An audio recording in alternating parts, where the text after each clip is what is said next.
Hello, this is Stretford Paddock. My name is Joe. We are here at Old Trafford this morning for the news. And first up then, we are looking at Chris Smalling and his return to Roma. This is from DiMarzio. He is saying that AS Roma plan to complete a deal for Chris Smalling for a loan fee and an obligation to buy for a total of €12 million.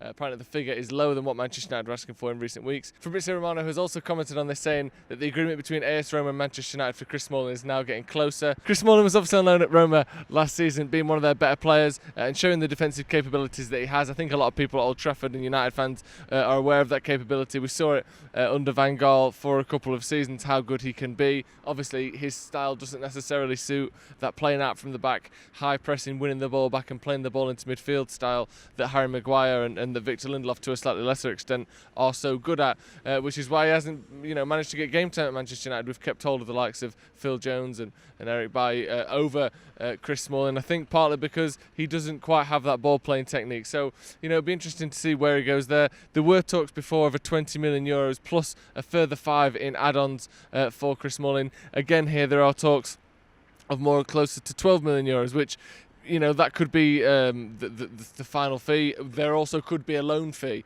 Like we said there, that was a year's loan with an obligation to buy. So there could be something along the lines of a €10 million fee for the loan and a €12 million fee in terms of a transfer. These are the things that have been reported. These are the things that have been rumoured. Again, it could just be that we're going to get €12 million for him. And the 2 years sort of loan, you kind of take off the wages that Roma must have spent on him in that time. Maybe it does equal somewhere in the region of €20 million, which is what Manchester United wanted originally.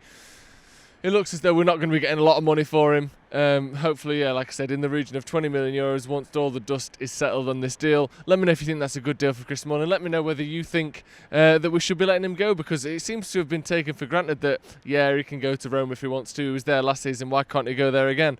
Well, like we said, Phil Jones, who again has been injured for a lot of last season, Eric Bailly, who came back to form and fitness, in fairness to him, but Axel Tuanzebe, sort of took his place on the injury table, which is unfortunate, especially for a man of Axel's age. So do United need a centre-back? It's obviously a position that we are continuously linked to. Gabriel, who ended up at Arsenal. Upamecano is another one that's been linked with United in recent days. So maybe, Chris Smalling, could he be a decent backup at Manchester United? Again, you've got to think of the player a little bit as well, and the fact that he has had such success at Roma means that he'll be worth more than he usually would be. And that, in fairness, if you're looking at Manchester United as a club that likes to do the best for their players, it's probably right for him to let him go, isn't it? Give him, a team that enjoys him playing for them and a team that he enjoys playing for. So personally, I would say let him go, but let me know what you think in the comments below. Next up is the story that Sergio Romero looks to be on his way out of Manchester United. The Argentine second choice goalkeeper has basically had his place nicked by Dean Henderson in recent days, and Laurie Whitwell of The Athletic is reporting a certain unrest and unease in the Romero camp following the contract extension of Dean Henderson and his place in that first team. He said that Dean Henderson signed his 6-year contract in August. It settled one debate.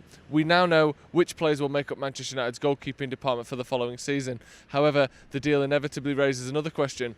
Who will come out on top in the battle for the number 1 jersey? This is, again, Laurie Whitwell of The Athletic reporting on a £120,000 per week deal signed by Dean Henderson, and the potential ramifications that could have across the goalkeeping department at Manchester United. There are reports, again, in this article that Sergio Romero was told of the fact that he wouldn't be playing in the Europa League semi-final over a phone call, and that it was a very difficult phone call that left him disappointed and upset after playing 9 previous games in the Europa League this season. There were some suggestions from the camp of Romero that there was there were some suggestions from Romero's camp that there was an element of respect missing from the way that United approached the contract of Dean Henderson. It says here, sources feel Romero also deserved the respect of being told directly by staff at United that his circumstances would be changing once Dean Henderson had agreed his long-term deal. However, this has not happened, and instead of prolonging his stay at Old Trafford, work is being done on an exit after 5 years,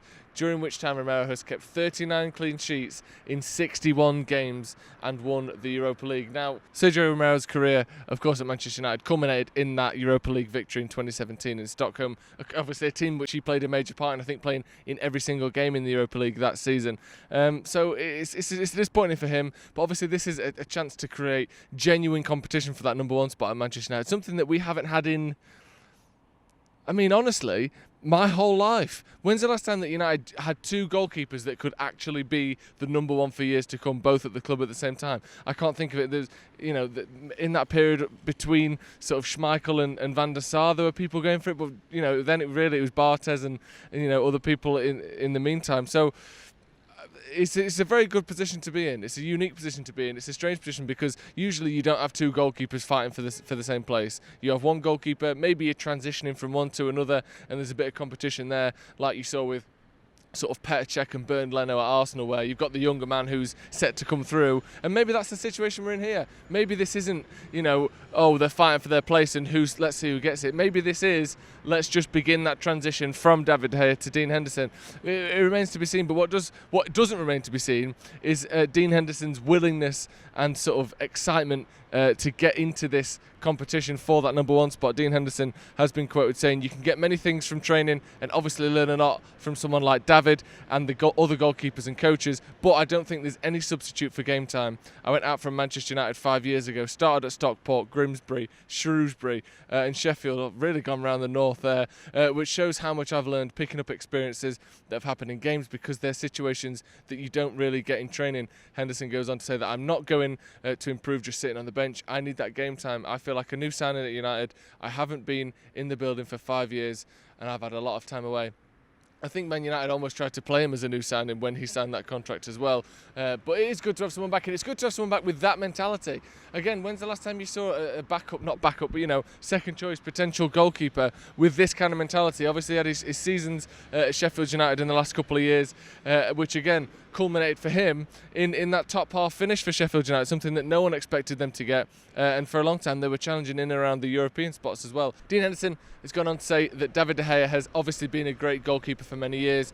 He's been phenomenal, and that's something I aspire to be, to have a career like his. So I'll be going back in the first day of pre-season, working my socks off to get in that starting lineup because that's something I've always wanted. I'm so close now, so I'm not going to give up. I'm going to put the pressure on. I respect David. He's been a phenomenal servant for the football club and one of the best in recent years. It's down to me. I know what challenges are going to be ahead, and I'm well up for it. I mean, what a great statement of intent that is. And if you're David De Gea, who, let's face it, has had one of the poorest seasons of form in his Manchester United career, other than maybe that first season, you will be looking over your shoulder. You will be thinking, I've got to put my ideas up or I'm out.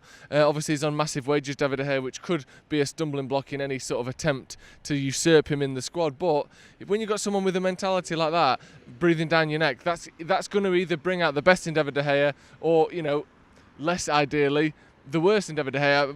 It's hard to know, isn't it? Goalkeepers are one of those positions where you don't tend to get that genuine competition for the number one spot, and sometimes you see players crack under that scrutiny because in most positions on the pitch you want multiple people competing, you're going to be rotating, you want 6 midfielders for a 3 midfield system, you want 4 strikers for a 2 striker system.